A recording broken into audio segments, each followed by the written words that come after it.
All right, welcome everyone. I'm so glad to be here. We have a wonderful night that's in store for all of you. And I'll tell you, it's going to be absolutely fabulous. I want to say welcome to our Thursday night, 9 at Night. It's Christine and friends with our topic tonight. It's all about the money. And my co-host, Ray Patterson, he's been extra busy this past month, so he won't be with us tonight. However, we have a real treat in store as two incredible gentlemen and will be joining us. And Ray will be back with us next week. You know, it's interesting.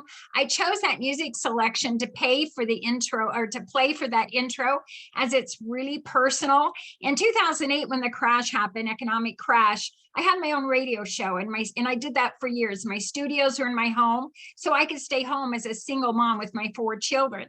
And during that, I literally lost everything and had to start all over again. So this is my comeback, and that's why I'm really partial to that little music jingle, and had to start all over again. So my comeback is to do this again every weekday. I had mine every weekday night. It's at 9 at night, and that's 9 p.m. Eastern Standard Time, with incredible hosts that are every weeknight from different topics. And we're going to start Monday through Friday on the starting 14th of February this month.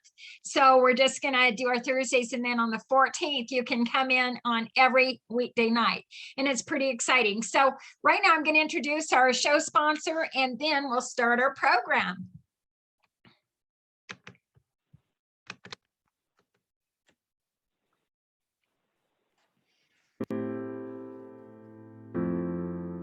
Now our show sponsor is with Ocean Drive Capital Partners, and they have done so much to help our show get off the ground and get running. We can't say enough about them. And you can see right here, the website to go to is oceandrivecapital.net. So now getting on to introducing our co-host for tonight.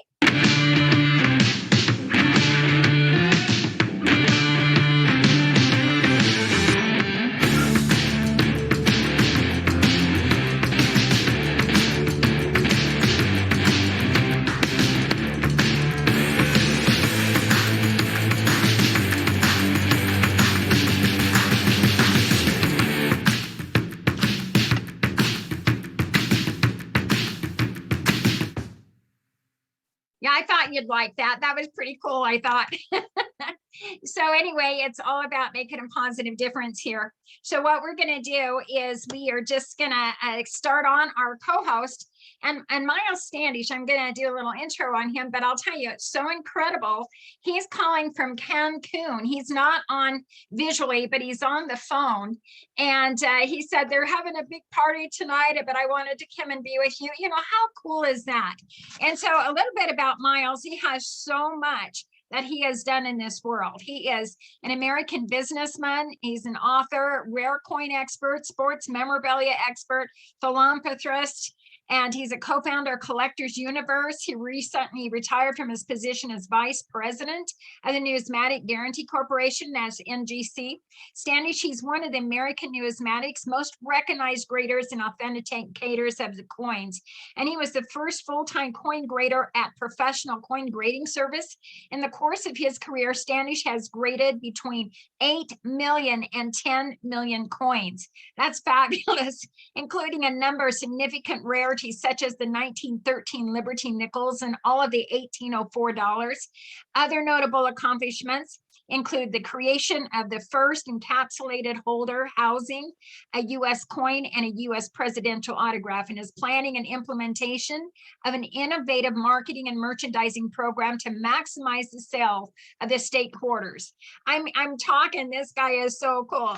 And that was an encapsulated coin holder with a state quarter and the corresponding state flag. So he's instrumental for so much. And you can see right here on this slide that he was in the top 10 most influential, and that's of 60 years in numismatic world. So right now I'm going to introduce Miles Standish. Miles, we just have you on audio, so I'm going to keep your slide up here, but welcome and thank you for being here. Well, Christine, thank you. It's a delight to be able to phone in. I'm sorry we couldn't get the video feed proper, but it's really nice to be here, and I appreciate you having me. Oh, you bet. What I'm going to do right now, Miles, I'm just going to show the slides of your coins. We're going to kick off with a little video of the White House, and the rest will just be pictures. So all of you just look at this beautiful coin set, and this is designed by Miles, and he's going to talk about it.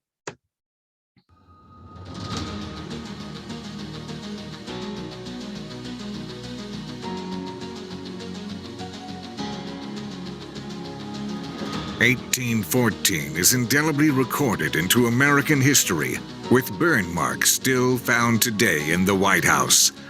2 years into the War of 1812, 4,000 British soldiers lay siege on the nation's capital, with American troops in retreat. Dolly Madison heroically ordered all of the paintings to be taken off the walls and saved, especially the one of George Washington, before the British troops arrived. Finding a prepared dinner party spread, the British troops sat and ate, then lit fire to the newly constructed White House.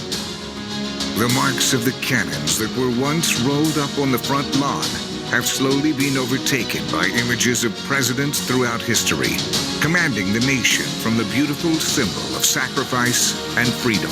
Now, as you look at the front lawn, you will inevitably see the marks left by Marine One as it comes and goes, taking the leader of the free world with it.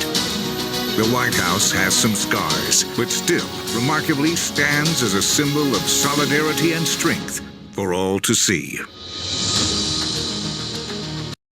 I'm going to go on to our next one. This is the Miss Liberty coin, another design by Miles Standish.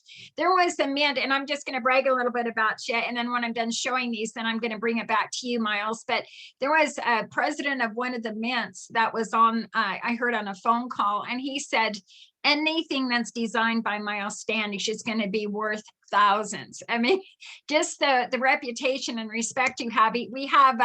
He has a series of the Liberty with a half-gram gold coin, and you can see these variety. In front of you, you can see the entire setup with the Liberty collection. That's absolutely beautiful. And then he's designed a Benjamin Franklin series of 6 beautiful coins. I never knew so much about Ben Franklin until after I got these coins and learned the history. So these coins aren't just pretty coins. There is meat and potatoes behind this. And then also there's a photo here of Miles and his wife, an event that we were at. So right now I'm going to kind of turn it over to you, Miles. I just showed some beautiful coins, and you've designed so many more. So I'm going to turn it over and have you kind of explain what inspired you with these coins, and where do you feel that's going to take us and everybody? Well, you know, it's starting out obviously with the Miss Liberty series, which was a long time thought in my mind of how I wanted to have Miss Liberty show up on a coin. Not just only seeing the front of Miss Liberty, but the back of Miss Liberty, how she stands in New York Harbor. I will say as time has gone on, as I come up with projects and ideas of things that I want to design, you know, I think I really relish in the history. Sometimes in the actual place and time where I've spent at maybe the location, like using the White House coins. You know, it was after a trip to the White House in 2019 that idea really came about. After a late night tour of the West Wing and the Oval Office and the executive building across the street from the White House, and the returning of POTUS to the White House in Marine One, which shows up, you know, on those coins too. So it you know, like I said, I like the history. I like the moment in time, maybe where I place myself in the locations of some of the coins. And I think that's the, you know, that's the thing that excites me about designing is that history, and also to have visited some of the places that you'll see on coins. I've got quite an imagination. I think Walt Disney said is endless. And I think my intent at this point in life is to become prolific in designing, and also to be relevant, interesting, historical information provided, And, it's kind of my hunger to do some of those kinds of things the rest of my life. Well, and I think you know what the Mint president, who he was from Cook's Island Mint, and just his level of just respect for you is just, I learned so much about a gentleman that cares so much about preserving the history of this country through these coins, and that's you. And I can't thank you enough for humility and the humbleness of working as hard as you do. What's it like when you go through the design process? Because it's got to be horrendous. Well, a lot of it, even before, as I call it, before it's pencil to paper, I really like to come up with as much information and knowledge of the subject matter. Benjamin Franklin, when you dig into Benjamin Franklin, he's much more vastly interesting than what we may have learned when we were in possibly public or private schools. I know for myself, the image that I have of Benjamin Franklin is, the work he did with maybe a publication or printing press, and the signing of the Declaration of Independence, and the capturing of electricity when he went and flew a kite. But the man who had retired at 43 years of age, and he stayed relevant into his older years, and he participated in all the major documents of this country. Sometimes he was considered the first American, and we're talking about somebody that was not an elected official, but I think he was somebody that all prominent elected officials wanted to be around or hang out with. And I think that, finding out that information really helps me design the coins even better, and also showing the coins the way I think that Benjamin Franklin himself might appreciate. Because I do take that into account.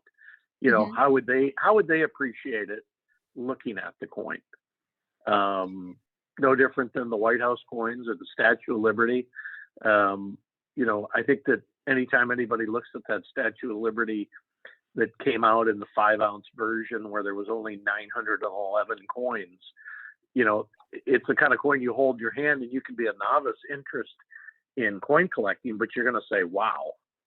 And you're going to enjoy the fact of, how that coin got struck up in the die and in with the smart minting and ultra high relief, where Miss Liberty is so pronounced. But no, there's a lot of key components of what I try to do before I even start with any of the design process. And of course, it's, creating that legacy. Well, and not only the legacy you created, I mean, there's no coins anywhere. You can't buy them unless you pay a higher price right now. And that's the beauty of the coin collection world.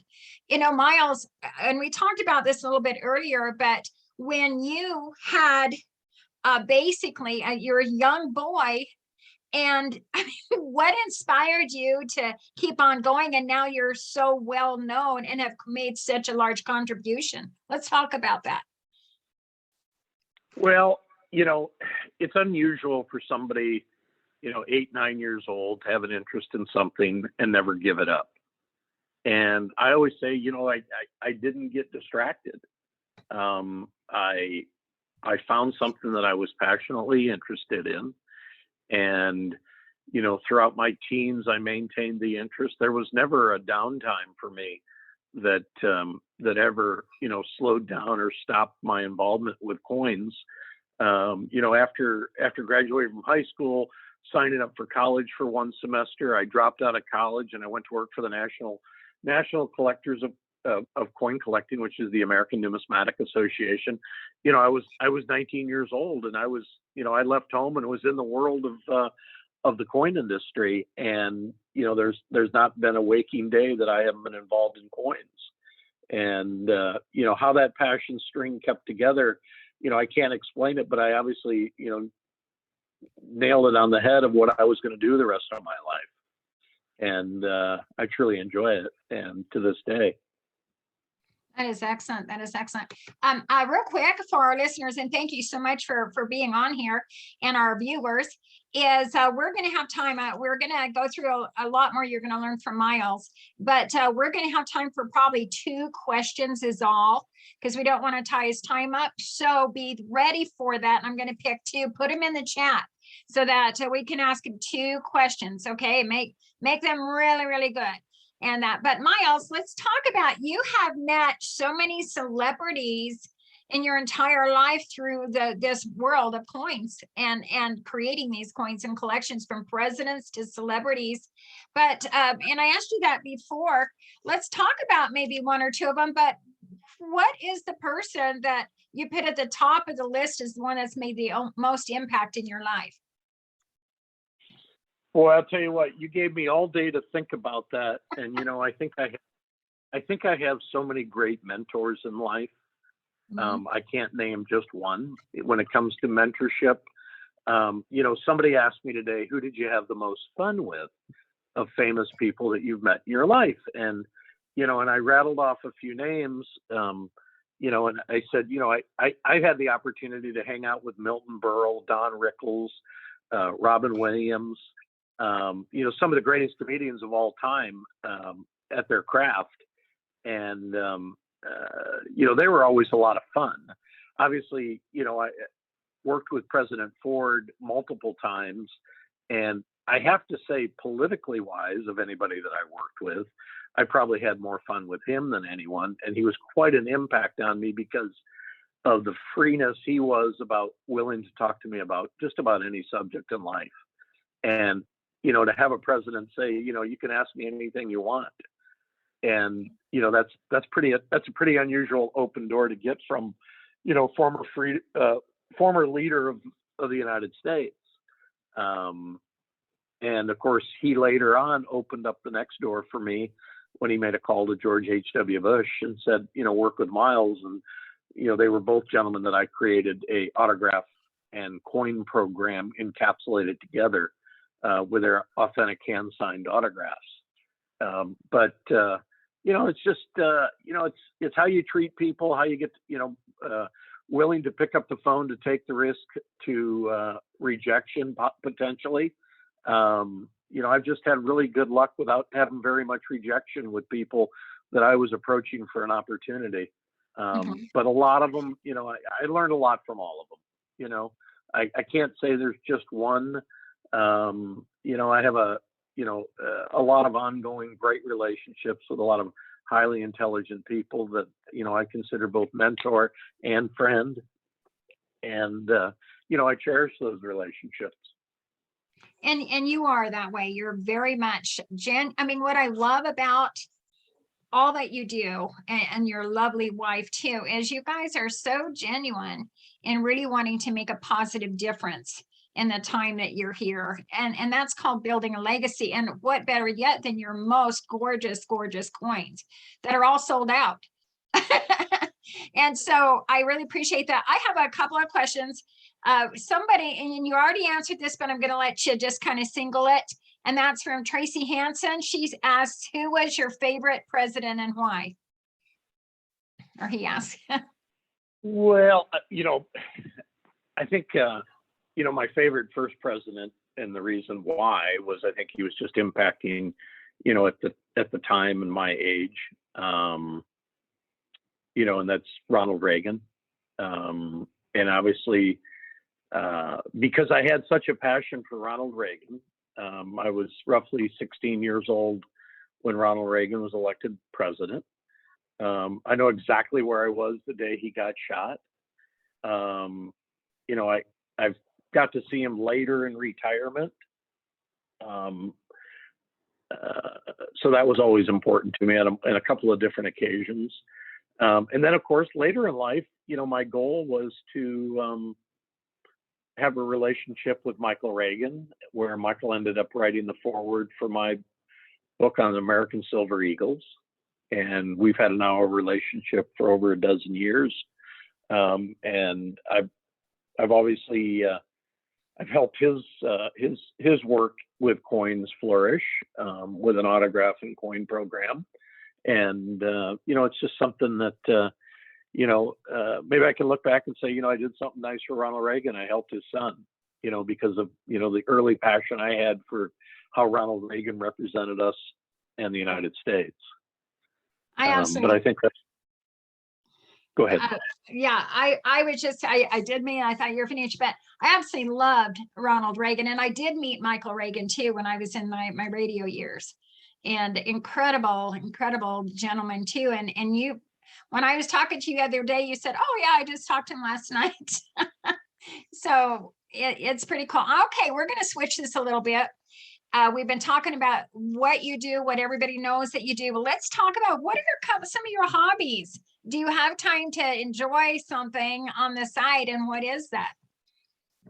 Well, I'll tell you, when your life is kind of a hobby in itself that turns into a career, you have to figure out other things you like to do.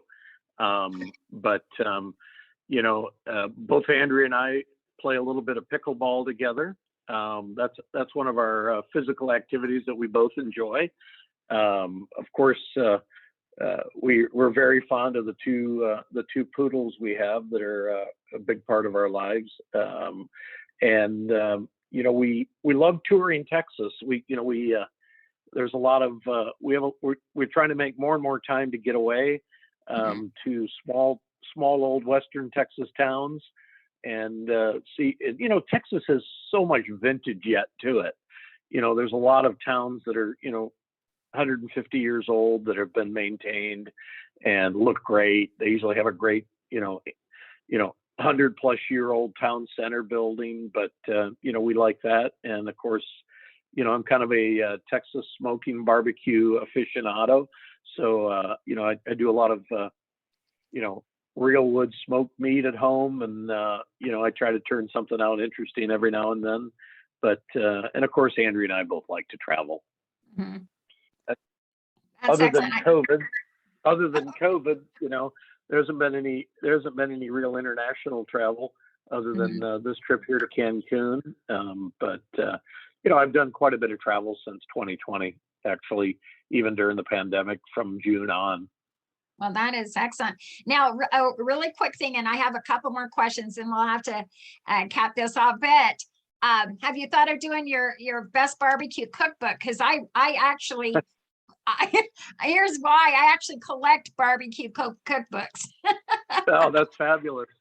That's fabulous. That's something. Go. I think that I don't think that I'm at that level, but we have a lot of fun with it. And as long as Andrea's happy, I think I've done well. But I don't know if I need to share it with the world. Well, it's just like the coins. It tells a story, right? So pictures, Sure. You just have a picture book and then have a recipe at the end, right? So we have a couple of questions. We have Tommy that wanted to know, have you ever considered teaching history? That's a good question. I've never considered it. I appreciate and honored that somebody would even say that. I think a great class of education would be, history through coinage, and, the way that history is just not taught. There's obviously a great need for it. I actually think that more adults should take more time for classes like that. I know that, I think it'd be a lot of fun, actually. So I really appreciate somebody asking that question. But I think from what I have seen from so many people that end up with coins that I've designed, commonly what I hear is that, you're teaching me history I didn't know. Yeah. And so I know that it would be probably a after hours type educational thing, but I think a lot of people would have a lot of fun gathering to learn more about different history and, kind of slice and dice the American history into a couple of different parts. But, I think, from presidents to first ladies to inventors to scientists to engineering, the things that built this country. I think that there's a lot of people that would be very interested in learning more and more about them. Well, and also, I think I put a little bug in your ear about the possibilities of coming back and sharing some history. We could start with that podcast and then you go on your own. But we would love that. There's one more question for you, and then we're going to talk about your wife and foundation. So Sean Culp asked, if all the coins that you graded, do you have a very favorite one? You know, there's so many. You know, grading all the famous $1804, all the 13 lib nickels. You know, it's hard to pinpoint one. There's when you grade coins, there's an emotional feeling inside when you're looking at something sensational. Mm-hmm. And it could be the most common of coins, but because it has very unusual color or eye appeal, that it really gets you excited about how great it is. So there's never just one. Mm-hmm. It's like children. I can't have one child feel like they're more special than the other. It's just not right. There you go. I understand. You are so amazing. Let's talk about your amazing wife. We're going to watch her. It's almost 4 minutes, but it's about the Standish Foundation. So I'm going to kind of let you talk about her, and then we're going to send you off to a wonderful party in Cancun. Thanks. Well, enjoy the video, because Andrea just, can describe what she does more than anyone. But you know what? She makes it better for kids in their experience when children are either having surgeries or chronic illness. But, Andrea's efforts are that to train doctors and nurses to, treat children as small little children, not 6'4", 280-pound football players.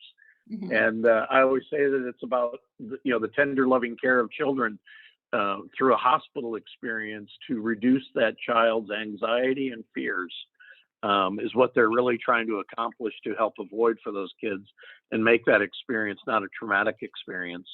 And the Standish Foundation, works with hospitals around the world that they need more help with that, and they need more training. And that's what Andrea and her foundation and board members are trying to do with care providers. Excellent. So Yeah, that's perfect. We're going to go ahead and play that. We're going to say goodbye. You have a lot of I love yous on the notes here. I just want you to know that everyone's so appreciative of you. We can't wait to have you back in your very busy schedule. It's very special tonight. Thank you so much, Miles.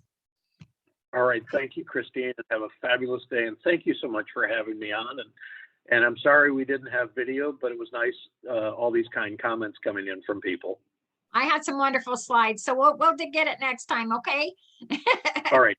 Bye-bye. You got that. Right now, we're going to watch this wonderful program that Andrea has put together.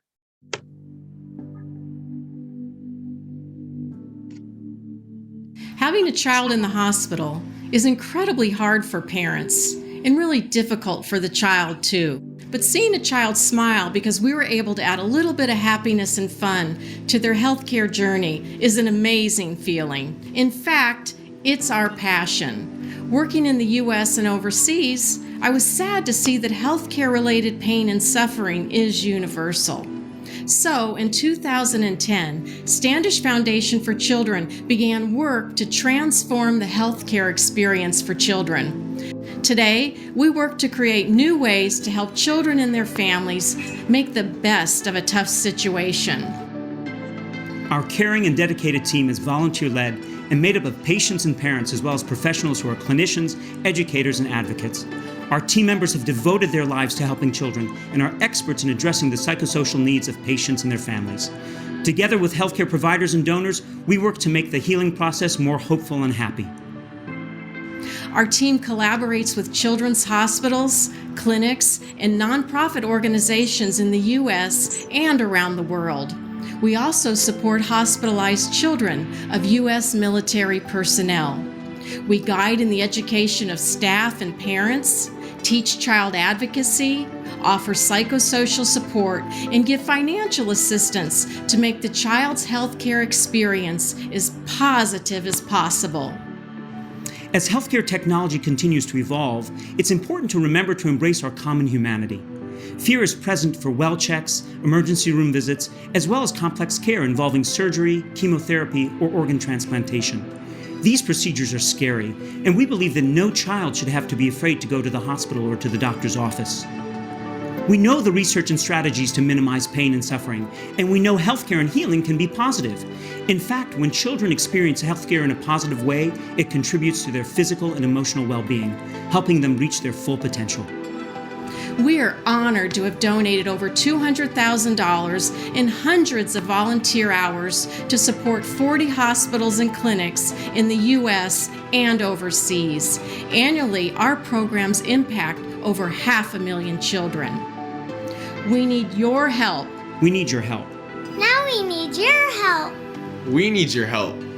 We need your help. To further transform children's healthcare experiences and to ensure each child and family has access to a positive, hopeful, healing experience.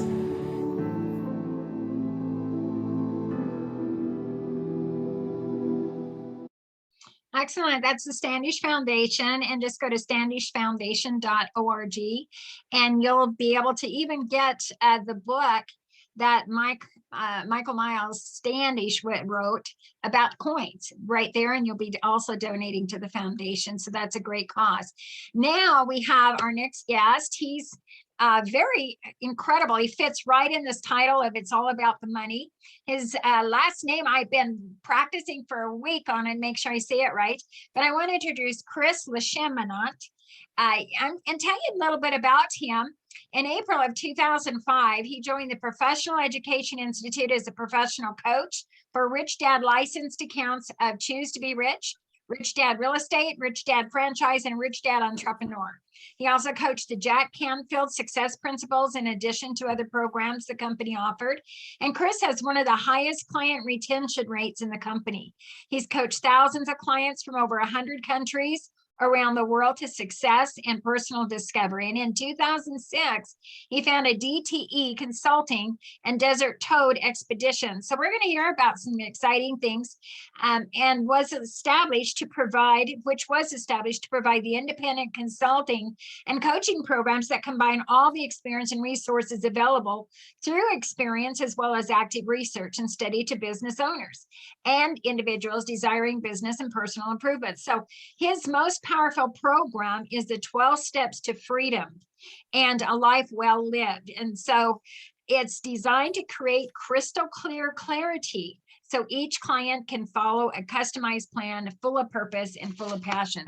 So with that, he is here on video. So I'm going to just say thanks so much, Chris, for being here. And it's glad to have you. It's amazing how we met through a mutual, wonderful friend, and that was Richard Ruff. That's right. That's right. Well, oh, go ahead. Sorry. No, I was just going to ask you just a couple things. You're going to do a kind of explain what you're going to teach us today, but how did you get into this? What started all this, Chris? Well, that's actually part of the slideshow. Okay. Well, then how I ended up where I am. Well, thanks for being here, and I'll just turn it over to you. That sounds good. Thank you, Christine. And thank you for the opportunity to be here. It's incredible to be able to share this time with Miles Standish. That's pretty incredible. What an amazing guy. Unlike Miles Standish, I did not have a very crystal clear vision of what my future was going to be. In fact, I wandered around from career to career for a long time. In the mid 90s, I did discover personal development and started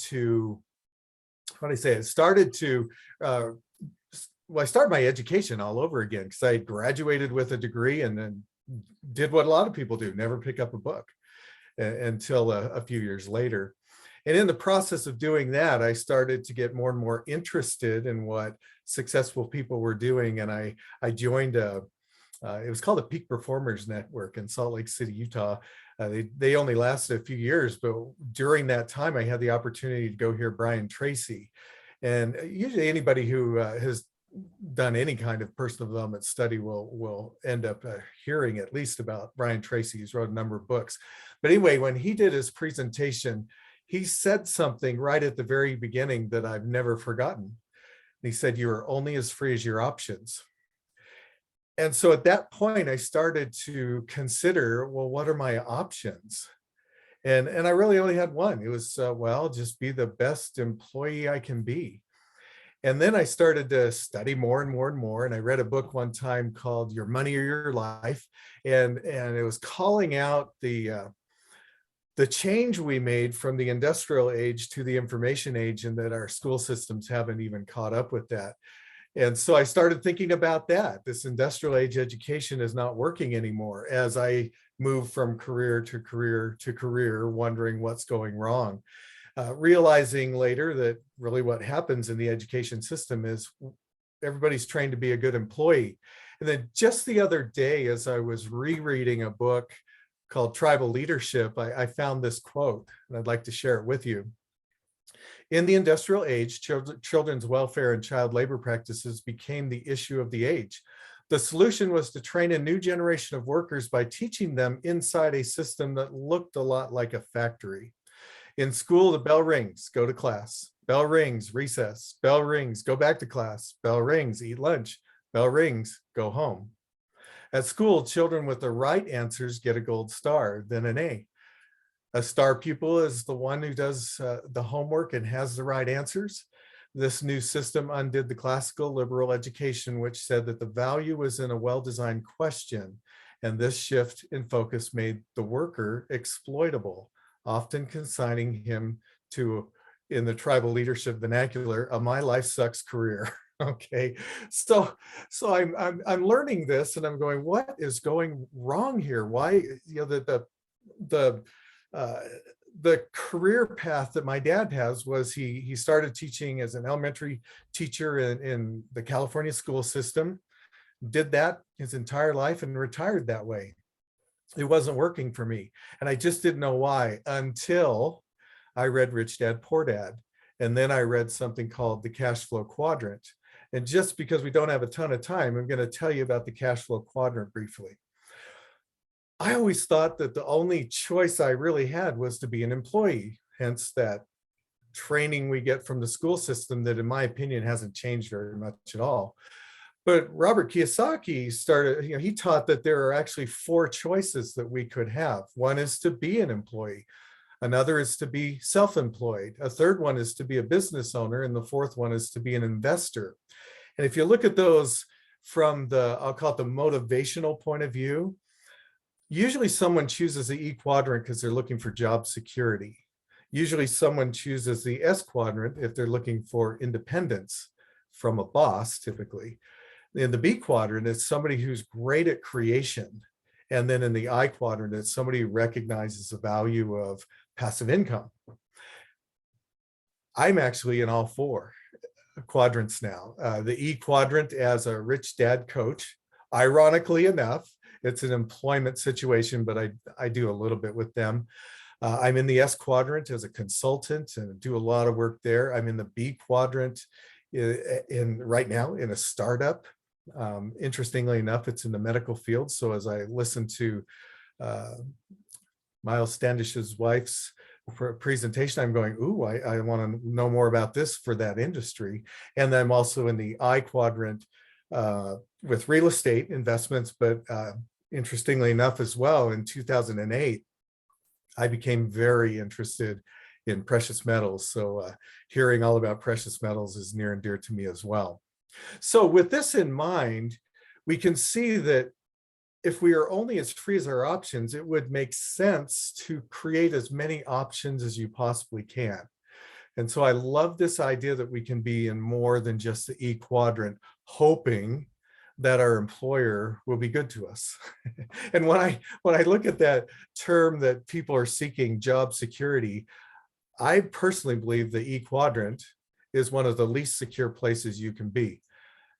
We saw it when the COVID pandemic rolled out that many people couldn't work even though they wanted to, or lost their jobs because of whatever. I never feared the pandemic from the perspective of being able to provide for my family's needs because I was on all 4 quadrants.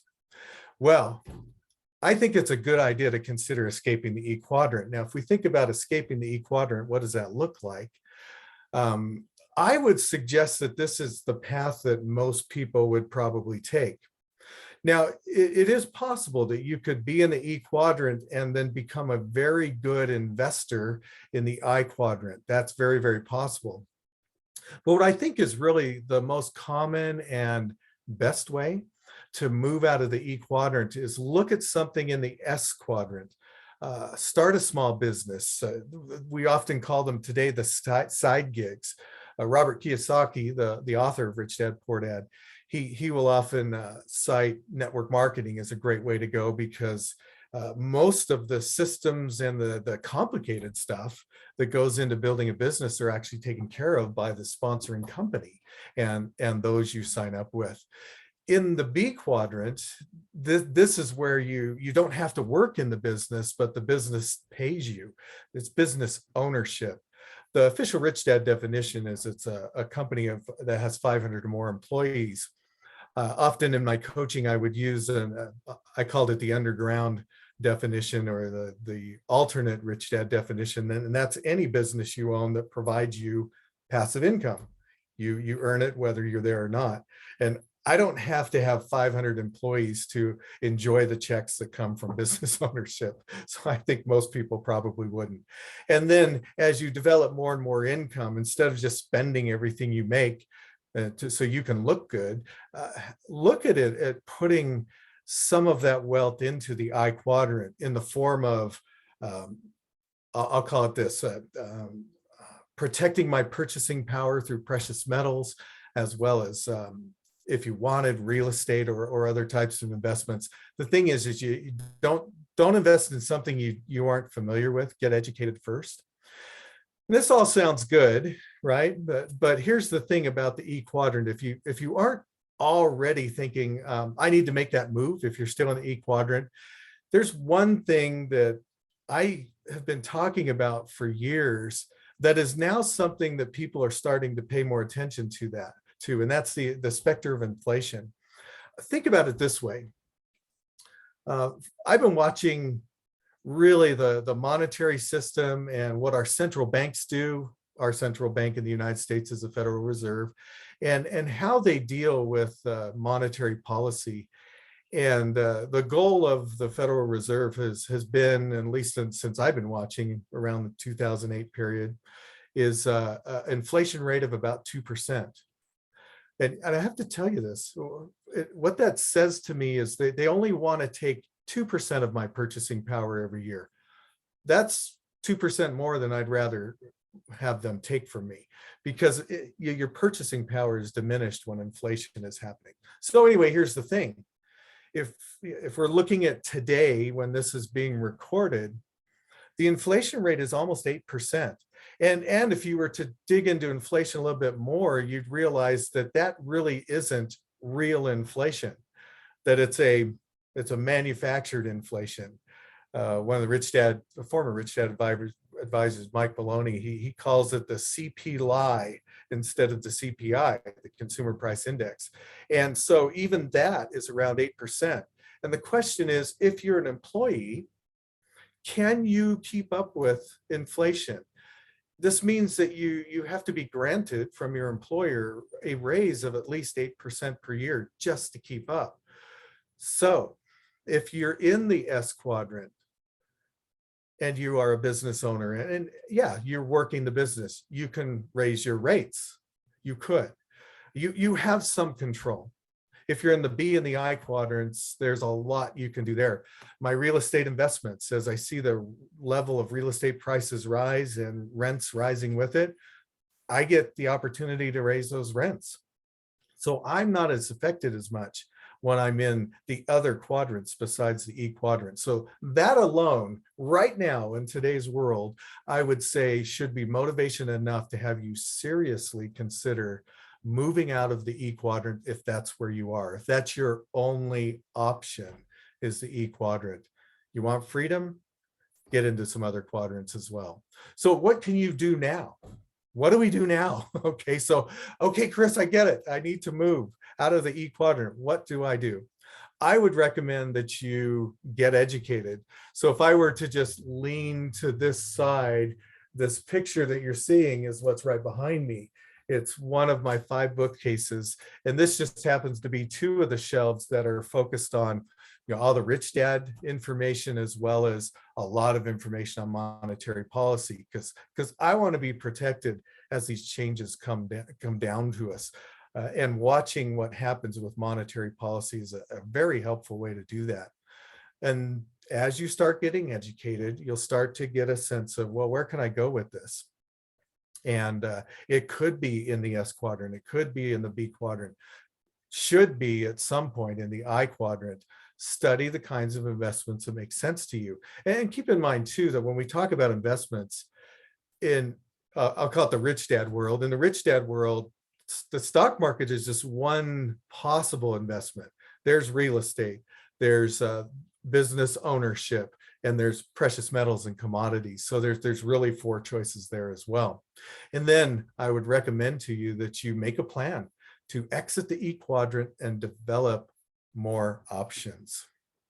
So Christine, what I'll do is I'll turn it back to you, because I understand that we want to have some time for questions, and I'm the kind of guy that loves questions. Yeah, we definitely will. I'm going to have you take down your slides. Okay. And then we'll just open this up. But what I'm really impressed is that is such a simple way. People, it's hard to understand, when people just go, oh my gosh, how are we going to do this? And there's so many. When I first heard about the cash flow quadrant, it's when I first got into a business that's in network marketing, which I'm very proud to be in. And it is something to where I had a great coach that was in town, and it's like a mile Standish. You just can't wait to meet these people. And his name was Tony Hubbard. And It was something to where, and so it was something to where he was talking about that, and it's like zoom, zoom, zoom. And I'm just, happy to be in something, and it took me a while. So your explanation just now was absolutely excellent. And of course, I've been in this for 2 years, so I definitely understand that. But let's talk about, I'm going to kind of switch over, because you're in your where your money makes money for itself on the right side is and with your self-employed, which you're doing at the medical field, that kind of goes over hand in hand, right? With this company. Let's talk about your medical endeavor, and kind of give a little shout out for that, because you say it's going so great, and then how that kind of ties in with your future goals that, 20 years down the road, where do you expect to be with all of your choices? Yeah, interesting thing about that, and it does help to illustrate the point. And I didn't really even think about that till you asked the question. And it really started about 3 years ago. I had a friend call me up, and they said, hey, I need some help. I said, what kind of help? He says, well, I need to get my business improving.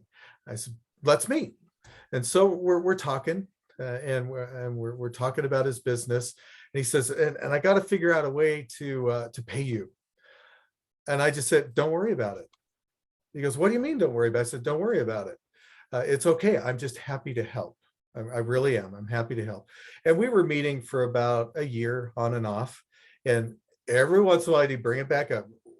But I need to pay you. I said, don't worry about it. If you come across an investment that I might be interested in, let me know. I have ownership in an assisted living facility, because when that came around to him in that industry of assisted living that he was in, he said, I know who I want to call to see if they want to be a part of this. And really what I'm saying here is it's the first principle in the book, Rich Dad, Poor Dad. The rich don't work for money. What was I doing? I was building goodwill, which then turned into assets in the asset column, generating income for me.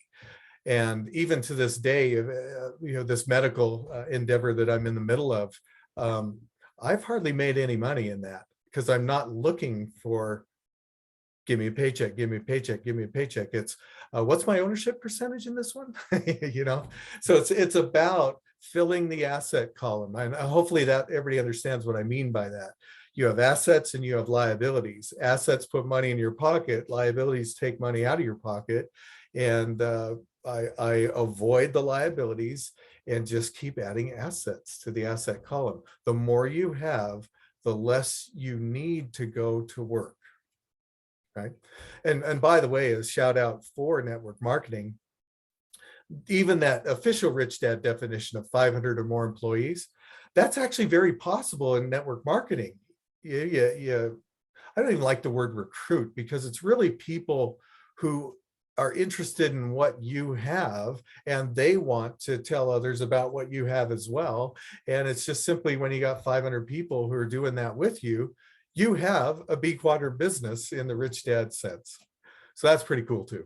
Yeah, I love it. In fact, I wanted to mention on that, I avoided network marketing for years and years. I didn't understand it. I thought it was door-to-door type things. And I was a single mom. I would not have lost everything I had, and we had to downsize our home and everything with my children in 2008 if I was in a network marketing type. And it's basically by absolutely having many people, we all get paid by personally advertising, instead of the company shelling all these dollars in advertisements on television and all over the place, and so I love that. But and you're involved in the same company I am, and I absolutely love that too.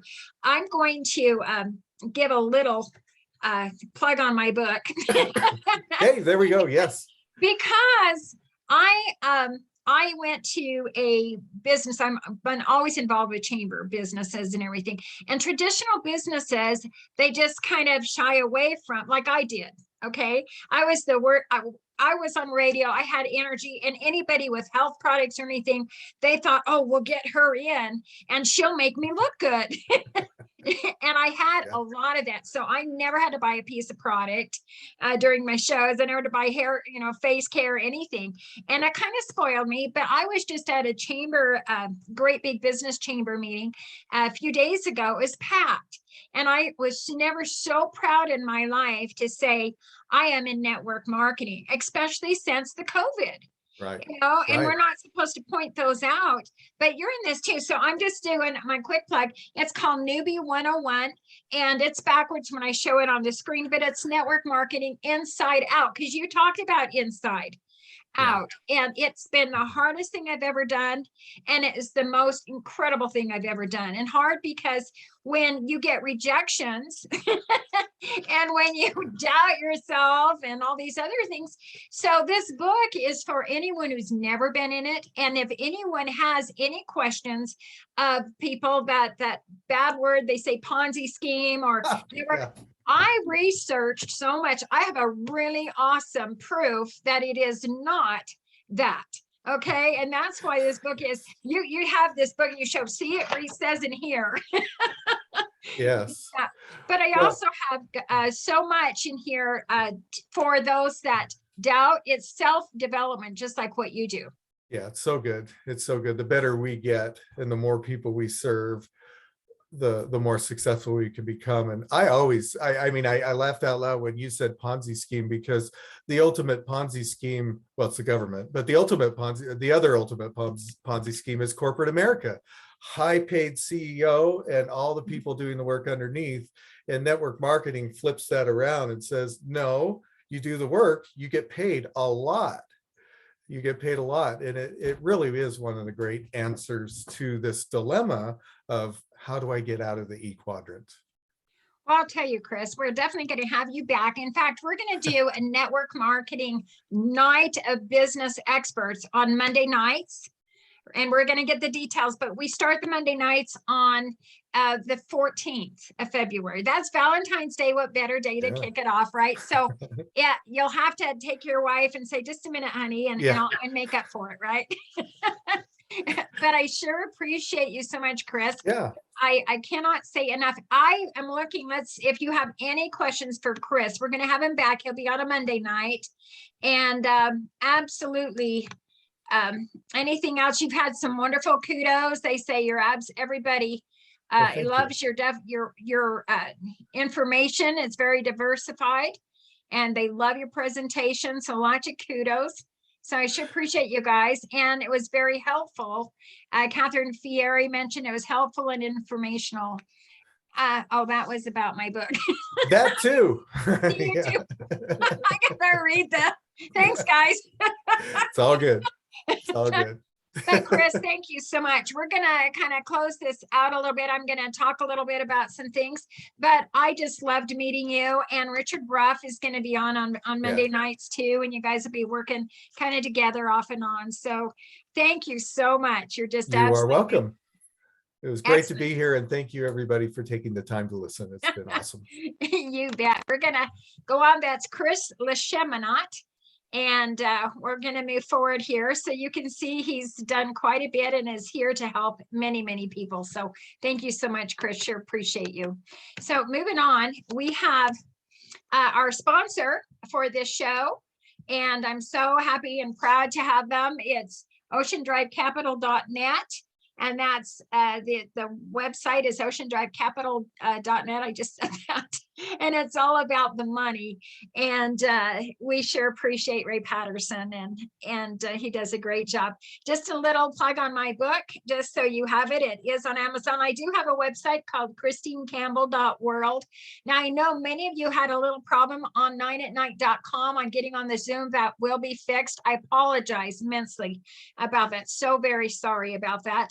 And so I really love this book. I wrote it for anybody that was like me, that was new, because when I joined this company, I didn't have anybody show me. It's just like you opening a store. Nobody's telling you how to do anything, how to run the cash register even.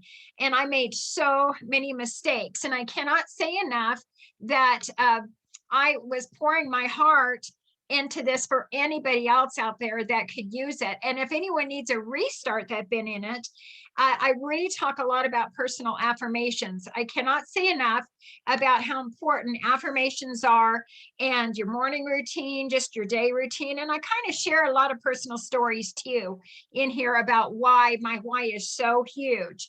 I was so proud to stand up and say, yes, I am in network marketing, and I'm so proud to be here. And I wished I did it years ago. So moving on, we have twice a day, I have a Zoom. It does talk about the company, network marketing company that I am in. It's for anybody. I don't have my information on here. It's for anybody that wants to know about it. And if someone invited you to this, then you get back with them. But it does talk an overview, and it talks about a simple way to build a residual backup plan, which is the number one thing when it comes to if you have to stay home and can't go to work because of whatever shutdowns. This is something to consider. And then we have my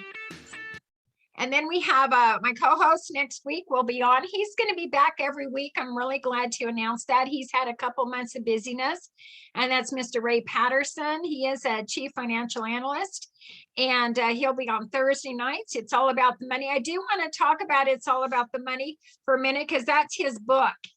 He is writing a book. It's not completed yet. And I did ask him, I said, that's so good.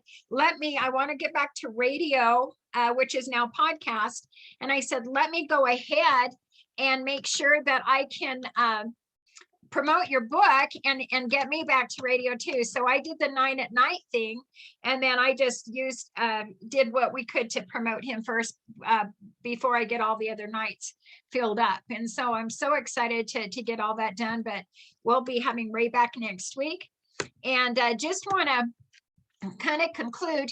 I want to see and make a shout out to everybody that's on here. I noticed that many couldn't get on. There was a lot of in the chat, and when I'm on the show like this, I'm not able to get and chat with you. And so I apologize, but thank you so much for being here. And I'm sorry about the problems of getting on the show, but a big shout out to, we have Della O'Donnell from Idaho Falls. Thank you, Della. We have Joseph Latin. And I don't know if you're in Arizona or in Alabama, but I sure appreciate you, Joseph. And Catherine Fieres from Billings, Montana. We have Keith from, and I don't know if I'm pronouncing your last name, Copperas. If I didn't, you got to teach me. But he's from Texas. Sure glad to have another Texan there. Miles Standish is from Texas. Ray Patterson, our dear friend and counselor, is he's from South Carolina. We have Sean Culp, and I know you told me where you're from, Sean, and I can't remember right now. Tommy is from Texas, Central Texas. Tommy, you had some great questions there from Miles. Tracy Hansen, so glad that you're here too, and thank you so much. And we're really excited to just have all of you here. And there's a lot more. I've got some texts too, many of them saying that they couldn't get on. And so this will be recorded. It will be up on Ray's website. That's oceandrivecapital.net. We do have a surprise with his website we're not going to talk about right now.